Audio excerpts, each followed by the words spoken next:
গরমে কতটা মাথা খারাপ হয়ে গেলে গাছে উঠে পড়ে লোকে। যাই হোক, আমাদের লোডশেডিং হয়ে গেছিলো, তাই বাড়ির হাফ প্যান্ট পরেই শপিং মলে চলে গেলাম, কিন্তু শপিং করতে না, এত খিদে পেয়ে গেল। খেয়ে ওদেরই থালাটা হাতে নিয়ে ভিড় জায়গাটায় চলে গেলাম। দরজাটা পুল ছিল, আমি পুশ করছিলাম। যাই হোক, ডাক্তারবাবু বলল একটু রুটি আলু ভাজাই খাই। আমাদের 60 নম্বর দিয়ে দিল।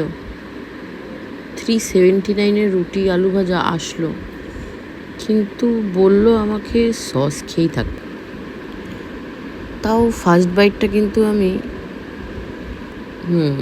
সব জায়গায় লিপস্টিকের দাগ লাগিয়ে আলু ভাজা দিয়ে মারামারি করার পর মল থেকে আমাদের বের করে দিল। তাই আমরা চলে যাচ্ছি।